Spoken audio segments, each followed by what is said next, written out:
Hello, and welcome to the debut episode of Real Black Stories. I'm your host, Gacy Johnson. And I'm your co-host, Ukweli Jackson. The real stories we will showcase today deal with what many suspect is one of the driving forces behind the Trump administration's attack on diversity, equity, and inclusion programs, or DEI. And that force is plain and simple jealousy. White jealousy, to be specific. It's common knowledge in the Black community that there exists in the minds of the white collective a caste system in which the most accomplished African American is still somehow beneath, in every category, a white American, based on the sheer fact that white people are, well, white. Girl, I'm white. However, when members of the white collective experience Black people who are demonstrably more educated, more wealthy, more skilled, and just, as Spike Lee would put it, mo better, in all aspects that matter to white people, then your average Chad or Becky suffer from cognitive dissonance, or what we like to call the inverse universe. The inverse universe for many white people occurs when they encounter any Black person who is materially, educationally, and authoritatively in a higher position than they are. In essence, it blows their minds.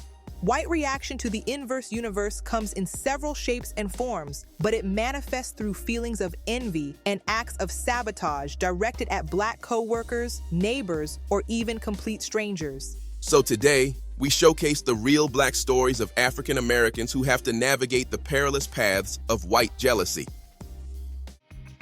As a young adult, the explicit lesson I received on whiteness was to be cautious about who, among my white friends, I should trust, because white people were jealous of us and would use our trust against us when they feel threatened by our strength. That lesson I didn't quite understand, and, in my rebellion, assumed it was just my parents trying to hold me back.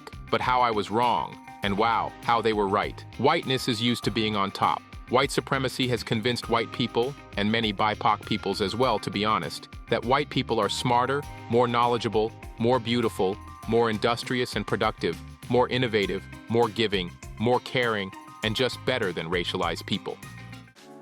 I see it every day. Supporters of white supremacy are jealous of our talents, our beauty, our struggle, our wit, and our premise through which we dance off the plagues of the world. How we laugh hard because we know clear as crisp morning sunlit air the difference between pain and the brief moment of joy to celebrate.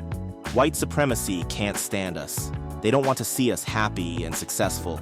I see the seething feeling of defeat when a Black person gets credit for what they did, or is given their rightful share. For some white people displaced from their jobs by globalization and deindustrialization, the successful Black person with a good job is the embodiment of what's wrong with America. The spectacle of Black doctors, CEOs, and college professors out of their place creates an uncomfortable dissonance, which white people deal with by mentally relegating successful Black people to the ghetto. That Black man who drives a new Lexus and sends his children to private school, he must be a drug kingpin, right? In predominantly white professional spaces, this racial anxiety appears in subtler ways. Black people are all too familiar with a particular kind of interaction, in the guise of a casual water cooler conversation, the gist of which is a sort of interrogation. Where did you come from? How did you get here? And are you qualified to be here? The presumptive answer to the last question is clearly Hell no! Black skin, evoking for white people the iconic ghetto, confers an automatic deficit of credibility. When I was in my mid-20s living in Minnesota and working as a full-time college professor, I took a part-time job at a call center. Not because I needed the money, but because I was bored and thought I might as well spend a chunk of my free time making extra cash. My manager was an early 20s white male who used to give us all pep talks before the beginning of the shift. Let's go! One day, his cheerleading theme was, "You can accomplish any goal you put your mind to." He was trying to inspire us to hit the daily sales goal by sharing that he had just completed his bachelor's degree and was scheduled to graduate soon. Later, I ran into him during a coffee break and congratulated him on having finished his degree. I said, "I remember the feeling of accomplishment I had when I finished my bachelor's, so congrats." "You have a bachelor's degree?" He literally screamed at me. I backed up a few inches because old boy looked like he was about to pounce. I said, "Yeah, I also have a master's degree and I'm a PhD dropout." He stood there with a look of amazement and crushing defeat. He could not imagine that he was definitively less educated than the black man that worked at his call center for shits and giggles. Shortly after the inauguration of convicted felon and adjudicated rapist Donald Trump, a black woman on the social media platform, Threads, posted the following about how white jealousy was the rocket fuel behind the dismantlement of DEI programs. The following is what she had to say, along with some of the comments about her post. One of the hardest lessons I ever had to learn was when I lost my best friend of 18 years. I bought my first home and she changed, and I asked her what was going on, and she said, "You're not supposed to have nicer things than me." And I talked to her about it later, and she doubled down and said the same thing, that I'm not ever supposed to have nicer things than her. And so I ended our friendship. And then years later, I had another white girlfriend who was a famous news anchor in the town that I live in. And one day her house flooded, and she called me to ask me if I knew where she could get one of those machines that soak water up out of the carpets. And I said, "Oh, you don't have to do that. You can just come over and borrow mine." And so when she came, she had this funny look on her face, and I asked her if she's okay. And she said, "I'm just wondering, how can you afford to have such nice things? I mean, you have things that I don't even have." And I recognized that for what that was, and I ended that friendship as well. Fast forward to today, and some of y'all are just old enough to remember when we were starting our careers in the early 90s, how our grannies and our mothers would always advise us never to drive your nice car to work. And then they would tell us the same thing about our clothes and our jewelry. Don't ever wear those things to work. You save those for when you're having time with your friends and when you're going to church. But you don't ever let white people know what you got. Because if you do, they're going to find a way to take it from you, and you'll never ever get a promotion on that job. Remember that? I think that's what's happening today, y'all.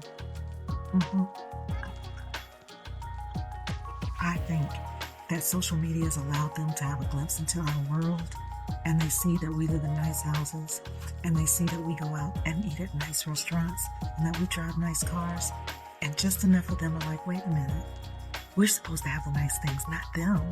This is because of DEI. We gotta take that away from them."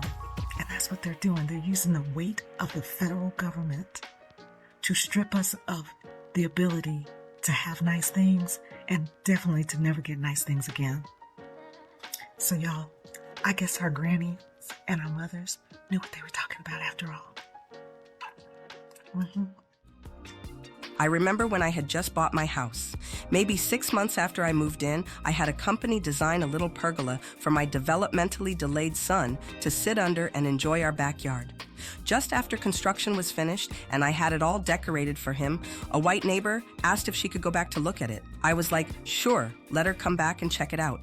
She looked at all the other things I'd done as well, like the new larger patio and garden boxes, barbecue area, etc.